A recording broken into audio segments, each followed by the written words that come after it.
What is the crack, Big Niall Greenan? Good to see you, Uh, bro. you too, as always, with you, Michael. How's things? I call you Michael. People probably don't know you as Michael. Um, Yeah, dude, call me whatever. Just don't tell me to touch you. That's all I'm worried about. I'm his own, but it's a pleasure and it's an honor. Yeah, cool, mate. So here, Niall, do you want to introduce yourself to our audience? Give us a wee bit about your background and stuff. Sure. My name's Niall Greenan. I'm about to turn 37. I'm from Belfast. I have been a personal trainer for 13 years. I've owned my own gym for I co-owned the gym with some lads. We'll get to that a bit later. That started about 6 or 7 years ago, and then I've had my own place for 4.5 years now, and I've had employees for a couple of years. I have a young family, kids 4 and 7, and I'm very lucky, and my work affords me a lot of time to spend with them. And something I've been passionate about from when I was young was I give myself a bit of selfish time every day, where every day of my life I do something that I really enjoy, like just buzzes me. So every single day, so I make that an important part of my life. I'm very lucky in my job, career, and business affords me that. So my gym's called Zenith Strength and Mobility. Sorry, I should have got to as well. No, it's all good, mate.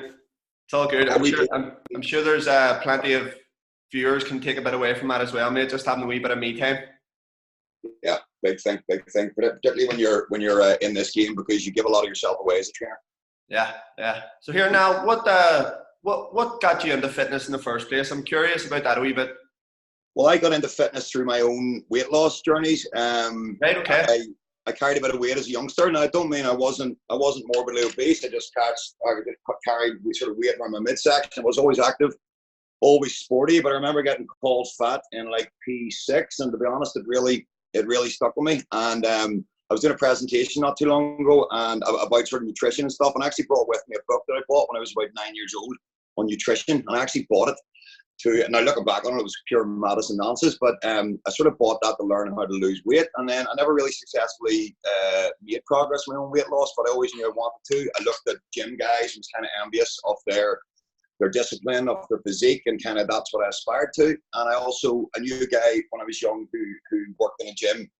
I remember sort of looking at him going, I just had this thing, and I was like, I'd love to spend my days in the gym. And I still do love spending my days in the gym. I actually have people say to me now and again, surely you'll not still be standing on the gym floor in 10 years. And I'm like, bet your bollocks it will be. I love it. That's like, I kind of dislike the business side of it. And I'm like, I'm a gym for it. Like that's my jam right there, you know. So that's how I get in through my own weight loss journeys, and just a complete drive to spend time in the gym environment. So here, what was your first experience in the gym? Like, you know, can you remember like the first time you actually walked into a gym? And also, what was your first experience like as a coach? Can you remember those things? So I played sort of decent level rugby in school, and was supposed decent level rugby afterwards. But now school's rugby, there's a lot of weights in it. We had a weights room in school, but we didn't use it. Then when I first came out of school, I sort of played Ulster schools, and it was on the Ulster Academy, where they kind of prep you to sort of, you know, to ultimately make your way into the Ulster fold. I didn't really have the dedication or drive to do that at the time. Sort of youth was wasting on me. You run about and socialising and all that. But anyway, that was my first experience with gym setting, was with Ulster Rugby. We were brought in, and we had basically an amazing strength and conditioning coach, a guy called Phil Morrow now. He's went on, he's doing great things in rugby. I was sort of working under Alan Clark, and we went into the Ulster professional setup. So like right from the outset, we were given, you know, top-notch strength and conditioning program and stuff, and it was kind of in a very professional environment. So that was my first taster of it. Okay. Didn't particularly take the weights. I'd always been a rugby on the pitch type guy, and then I went to play rugby in Australia, and I came back, and a friend of mine, Charlie Hillock, who now owns a big gym here in Belfast, Academy 1. Yep. Him and I did the door together, and he said, look, come on, we'll get lifting. So he brought me down to this small, rusty, we're actually talking about this morning, a small, rusty barbell gym called in Conway Mill. Conway Mill.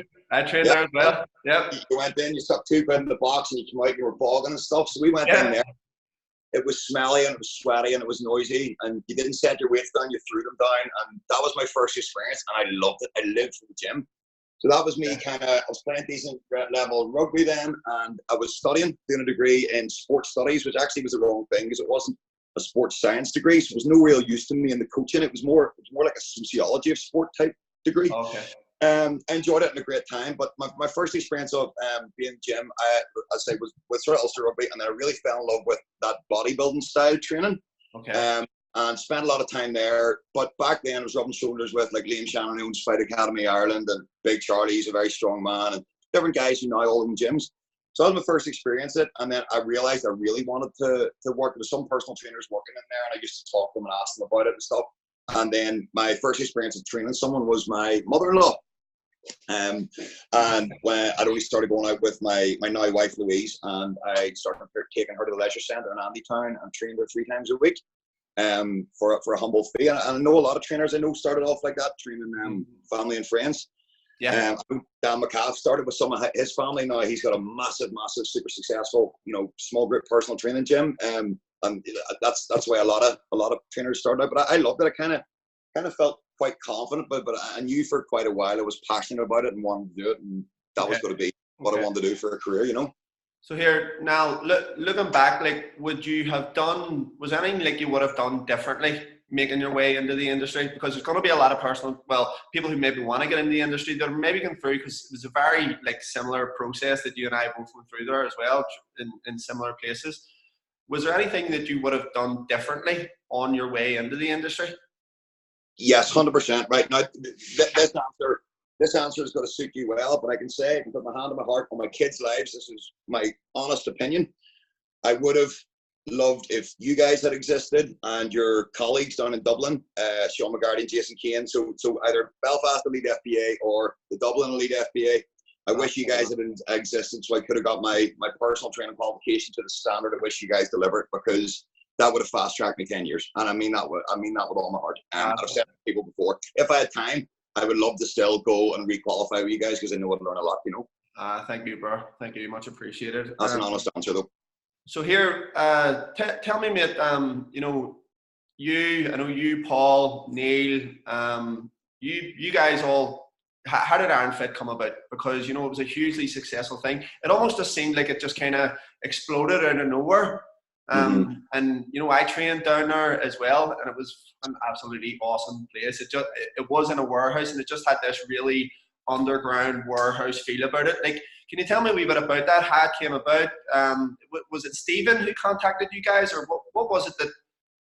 So I started the industry. Well, I said I started training with the mother-in-law, but then I went and I was working Peak Physique for a while, worked there for quite a while, and then I ended up moving to FitSpace.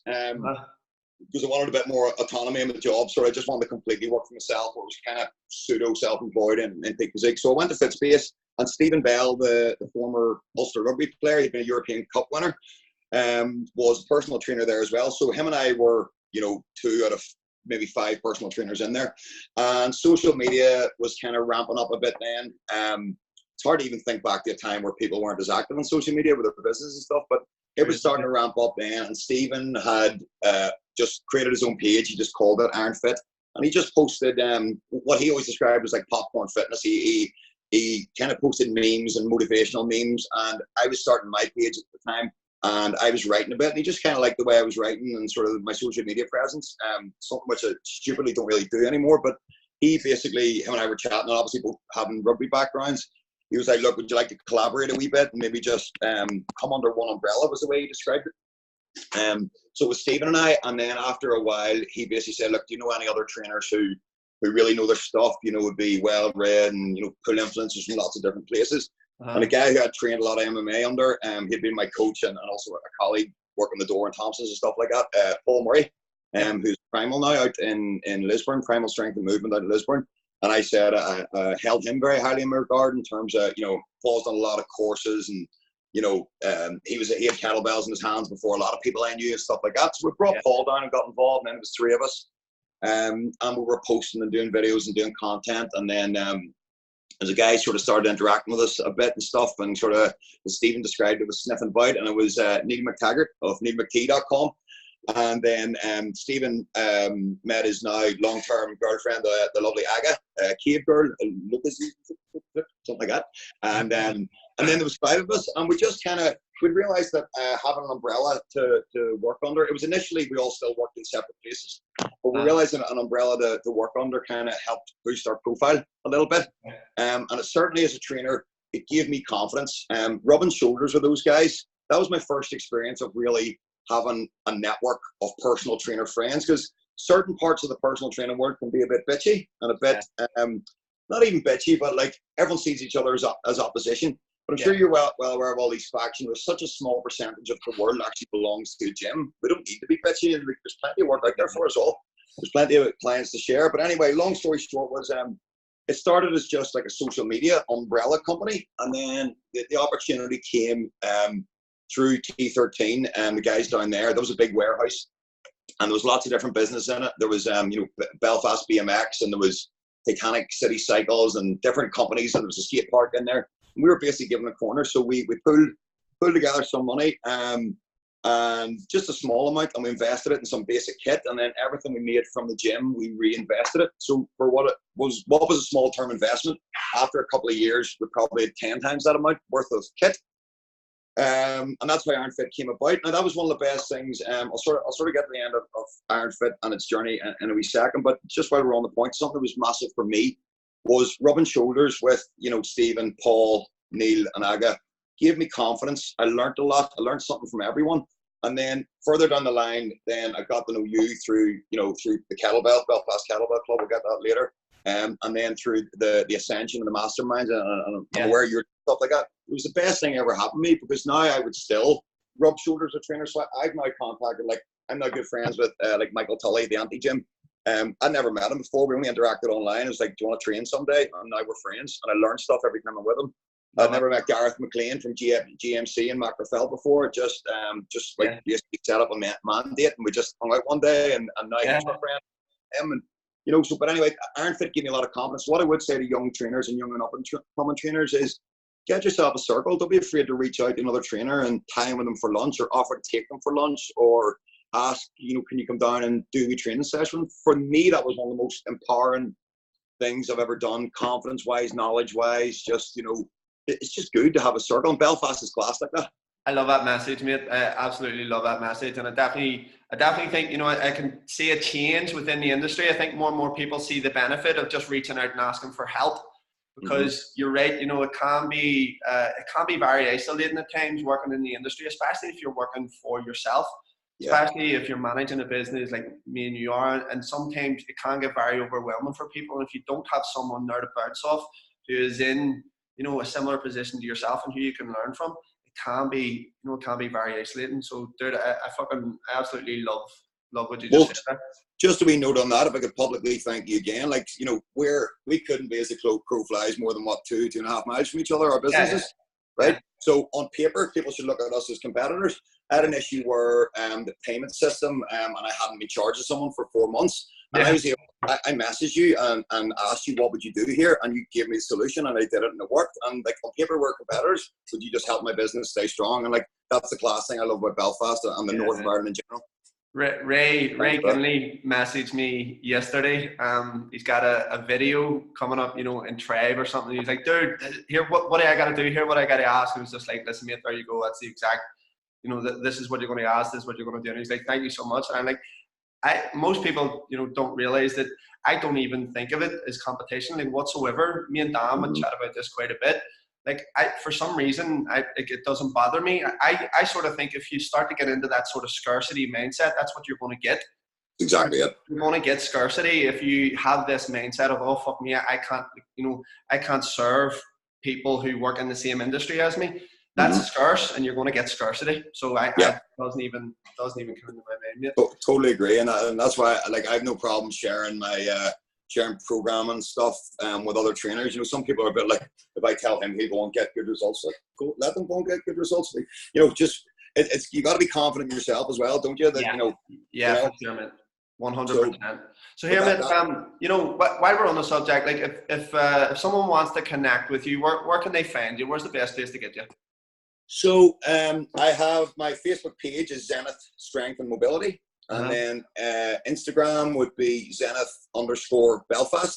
Awesome. And then another thing is I would have people, and I'm quite a fan of it, because I know they really stranglehold or bottleneck the like pages. But I have people, I just have other people in the industry add me, and I have other people on Facebook. It's just Niall Greenan. My profile picture is me in a red rugby shirt and the rugby kit on the pitch. And you can add me on Facebook, and I accept ads. Well, obviously I check if you're a personal trainer. I check you're not one of those maniacs from Mumbai. Oh, good. Tell you how to get more clients. You can get me on any of those. Now, I haven't been all that active on social media recently. I have been very active over the past years, but I sort of promised myself I would get going again in the new year. It's just, I have 2 young kids. They only went to school full time there a couple of months ago. So I get a wee bit of headspace every day, and not having had headspace every day, I just ended up getting out of it. Yeah, anyway. For sure, man. So here, man, tell us a wee bit about Zenith. What do you guys got going on there at the minute? You know, how did it materialize? You know, I know you, after you guys split from Ironfit, that was the first thing you wanted to move into. And then, you know, I know you're quite a content guy. Do you know what I mean? I know you're happy with a lot, with what you've got in your life. And I know that from having various conversations with you. You know, sometimes you just say, you know what, dude, I'm happy just going to my work, doing a bit of coaching, you know, getting that space during the day. Like, what do you see happening now going forward for Zenith? Okay, well, I'll sort of address that question at the top. So Ironfit, the building became unavailable, and we faced the choice of going and renting a big, super strong thing, big super like sort of like real building, big rent, big rates. The other option was to split, and we sort of started 5 Ironfits. And then after a while, we realized people were maybe pushing in different directions. We're all still good friends, and it was all amicable. There was no fallout, but we realized it was maybe time to wind Ironfit down, and we all started up our own. So Paul Murray started Primal. Definitely worth a follow. A lot of knowledge on there. Maybe not if you're too delicate. Don't be. Oh yeah, for sure. No princesses. No princesses. Yeah, exactly. Then Stephen, Bell, and Aga, they went to, and they're Wildfoot now. You should check those guys out online. And that's getting back to nature. Like, and they follow his message. A lot of good stuff in there. And then of course there's the extremely knowledgeable, funny, and charismatic Neil McKee. You should go follow him too. So, but we all did our separate things. So I decided we were kind of spitballing names one day, and like, you know, peak performance, peak physique, you know, pinnacle. I liked all these things. And Dan John's a big fan of that thoracic mobility movement, the Zenith. We always joke it's a movement that good. We named our gym after it, but it basically means the peak of the celestial arc. So it means peak, and we like the name. We said it all day, every day. So we named our gym Zenith, something a wee bit different. Awesome. So Zenith came about sort of coming up. I think in about 2 months it'll be 4 years old. And it just kind of let us go do our own thing. At the start, I had a few trainers working for themselves in there, and then a few of us sort of banded together to drive forward under the Zenith brand. So I have 2 guys working for me at the minute. One guy, Jerry's absolutely fantastic. He came as a blank sheet, willing to learn, intelligent guy, and a very personable guy. So we have a small group facility. We train 8 people at a time.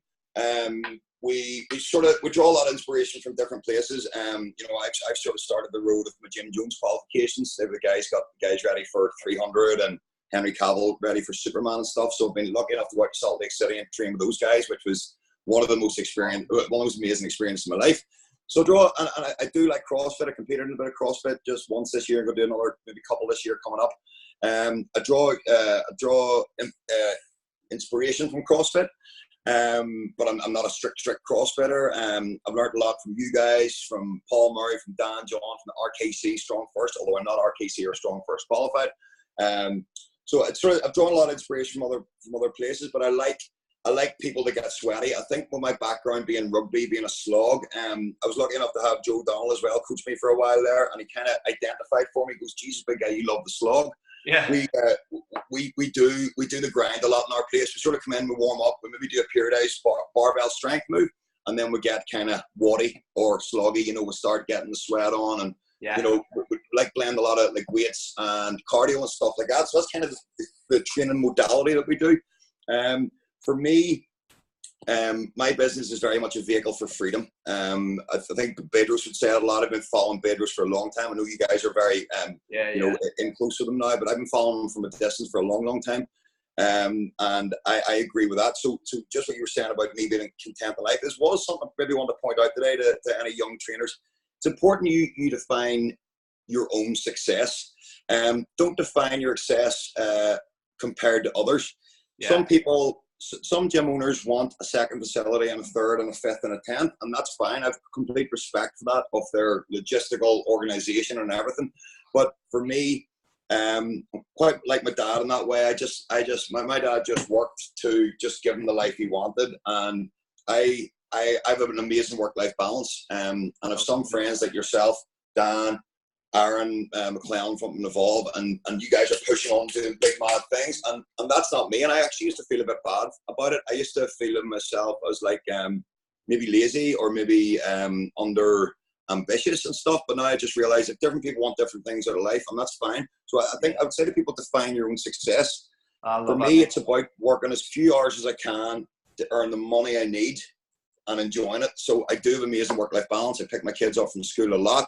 I hang out with my kids a lot. I play sport in the street with my kids a lot. I ride my skateboard with my kids every day. It's like one on my arms and one on his skateboard, and it's like work-life balance for me is everything. And I know through different conversations I've had with people, like I know Aaron was up and Evolved, he was like more. And when we spoke, he sort of realized, actually, you know what, having more hours in your day to do what you want could be a thing. So he actually maybe slightly course corrected there himself, and maybe, you know, sort of went down the line of wanting a bit more work-life balance. So yeah, I'm pretty content. I don't really see myself ever. Basically, a big thing for me, and this would come out of my mouth a lot, I have no stress just falling asleep at night, and I don't want to I don't want to rush into a position where I'm going to put myself under that pressure. Look, there has to be people who are driven to go out and take over the world and be the Richard Bransons and be the Bedros Koulians and, you know, have that drive. And I know you guys are driven, and no doubt. It's not that I'm not driven, but maybe driving towards. You're driven towards a different thing. Do you know what I mean? Like, you know, like you said, you hit the nail on the head. You know, one person's definition of success might be another. Yours is simply spending more time skateboarding down the street with your young pup, which is fucking, they're like, what more could you ask for? Do you know what I mean? So, but don't get me wrong, like, I do love my work, and I love it, and I love being on the gym floor, and I love interacting with people. Like, when I first came out of uni, I was working for my dad, and my dad had a good, successful business. But again, when we define successful, I wondered why he didn't know. I remember asking him when he was young, why do you not put ads on the radio, and why do you not have ads here and ads there? And like, my dad just did what he got to get. And don't get me wrong, he had a good life, and I have a good life. Like, I travel a lot, and I you know, I have the car I want and these different things. But to me, when I have enough, that's like, right, that's enough work because I have enough money, and like the rest of the time's for me and my family.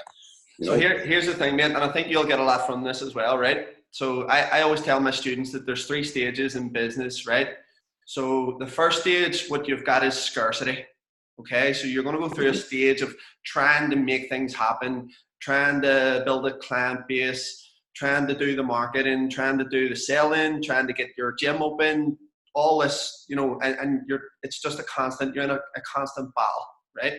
And then you're going to go through a phase of abundance where all, you know, I explain it as like turning a flywheel, and the flywheel basically starts to turn by itself, and you go through this wee stage of abundance saying, holy shit, you know, life is good, you know, the business is working by itself. And then finally you're going to go through a phase of legacy, which is the lasting phase, which is the phase that everyone wants to get to, because you're like, well, really and truly, I can't bring the abundance with me, so I may as well just impact people positively and try to leave a lasting legacy that my family can be proud of. And dude, like, I got so much respect for that, like, big time. 100%. Well, let me just talk you through. That's very interesting. I actually wrote those 3 down just in case the conversation took us elsewhere and I forgot them.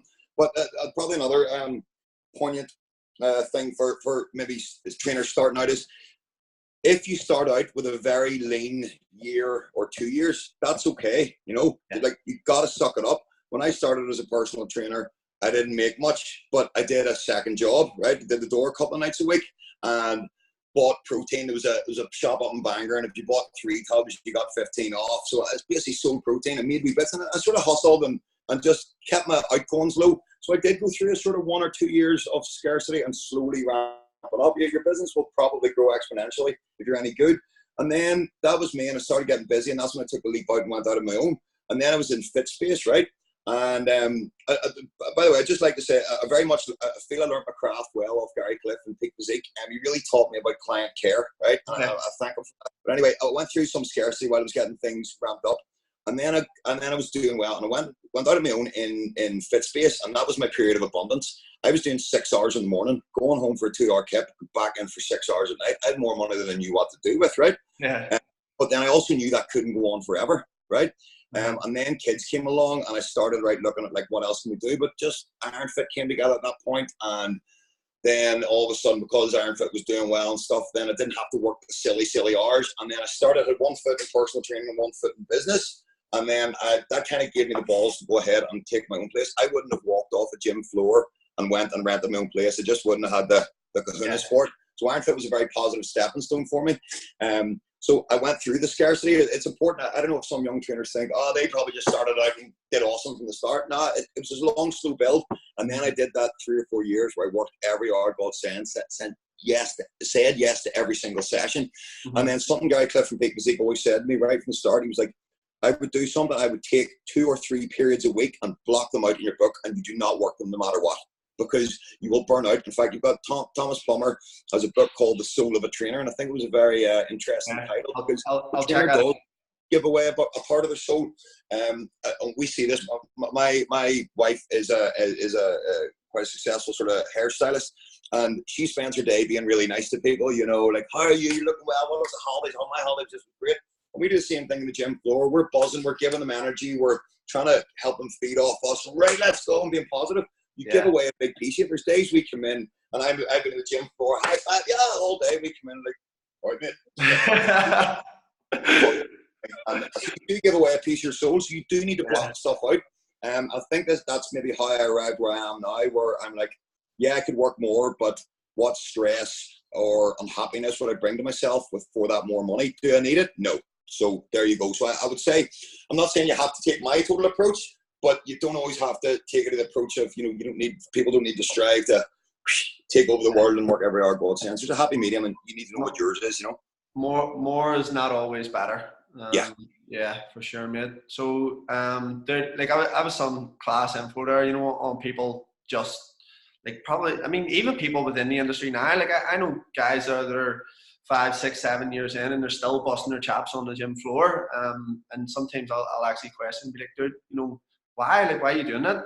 Like, at the minute, at 12 hours a week, I'm coaching, 10 to 12 hours a week, and like, yourself, trying to fucking get to that stage is tricky, and I have no wish on starting to work anymore. Do you know what I mean? Like I'm not about to say, here, let's start doing more hours. I'm not about to open any more facilities. I'm just, at that stage where it's like, I just want to kind of leave a legacy that I can be proud of, and my kids can be proud of, and find a better balance. Do you know what I mean? Which is fucking absolutely awesome, dude. So here, mate, before we leave it here today, last words on, what advice would you give someone just getting into the industry? What's the best piece of advice you give them? Now, I know you said take your time, find a good balance. Like, is there anything else, or like, what's the best information that they could take away from today? Right. Well, I would say you need to keep yourself immersed in it. Now, I don't mean 24/7, but I think you need to read. You need to read the guys, your Simon Sinek, Start With Why.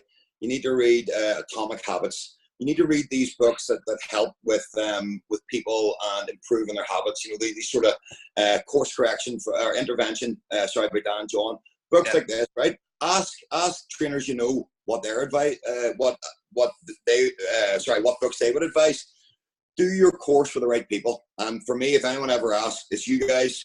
Or if you're in the south, it's like Sean and Jason in Dublin, Elite FPA in Dublin. Do your qualification for the right guy.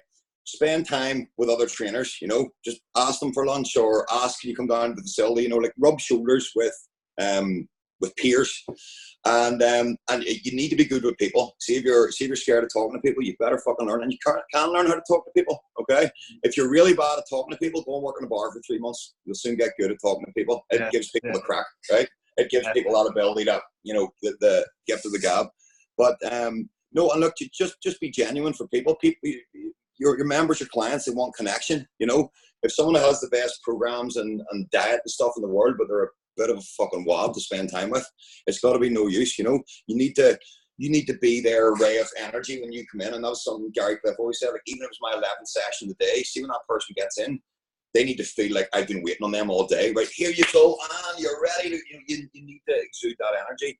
And you do give away a bit of yourself doing that. So that's why you have to have some self-care and say, you know, look, I'm not going to work this day. But plot out your own idea of success and sort of stick to that. Don't compare yourself to the others. Comparison's a horrible thing. I don't think it's any. Yeah. So I hope there's something useful in that. And I'm not sure if there's anything you haven't heard before in there, but that'll be my take-home messages. I'm sure there will be, mate. Like 100% sure. And here, you know, we actually forgot to mention, you know, our sort of GS history. But also, I actually wrote an email about it yesterday. We were talking about our sort of GS history. It was Paul McElroy kind of brought all of us together. I think those things were just meant to be. Yeah. Them things were just meant to be. You know, it was a fucking absolutely awesome time. You know, we traveled a wee bit doing it. You ended up the team captain. We kind of had this long running joke now. Oh yes, I do know where it came from. Actually, we were out one night as a team, and we bumped into a bunch of my mates, and one of them put his hand on your shoulder, and you were just like, "Dude, don't touch me." and you couldn't even remember it, but I remembered it. And then we actually bumped into, I think it was 2 of your past clients. Oh, jeez. And it was the same thing. Now, no one even batted an eyelid. My mate kind of just looked at me and he was like, "What's this? Dude's crack." And I was like, here, let it go. It's all good fun. So that's now our running joke. Yeah, don't touch me. I cracked that to some doorman who was putting them out one night, and I think the boys were bantering about it, and I just found it so hilarious. So not sure how well it carried, but yeah, you know, those GS times are good times. Like, that's another example. You know, Paul McElroy of the late Centaur gym, a sad loss for Belfast. Paul McElroy, the amazing 12 and Centaur gym. He decided to get us together for that GS, and to be honest, I had no interest in the painful, horrible sport of GS. But when I heard who had asked to come on board the team, and then the fact that I'd get to rub shoulders with him and you and Paul and Joe Donald and people like that, and Danielle from Little Jim and Crumlin, I was like, here, I want to be part of this fucking sport. And again, for example, of just going, I want to be near these people. And as a result, I now have the friendship with yourself and Danielle and big Paul Venard, you know, stuff like that. And it was, you know, say yes to the adventure. I would say take opportunity. You know? For sure, man. Even if you're asked to speak at something and you're like, fuck that, say yes to it. You know, just go out there, put yourself out there, do these things. What do they say? Win or learn, you know? So, no, GS was an amazing time, and it was good fun. It was great getting to know you on that, and I'm glad friends off the back of that, you know, man. And you know, Sean, if Sean's listening, you know, that time he made us carry a log up a mountain and do push-ups. So that was it. I'd say it was a continuation of the suffering. But here, mate, you know what? Like, if I was going to suffer with anyone, if I wanted anyone on my side, it would be you, my friend. Thank you very much. I like to suffer, weirdly. I don't know why, but I do. So anytime come suffer with me, I'll suffer along you, brother. Let's do that, mate. Let's do that again. Thank you for your time today, buddy. Absolute pleasure. Thank you for having me on. I hope that, like, if one person's found one thing useful, then that was a good use of our Friday morning. So thanks very much for having me. I'm honoured, and I'll catch you soon, brother. All right. Take care, my man. Have a good day. Enjoy your weekend. Easy. See you soon. Bye.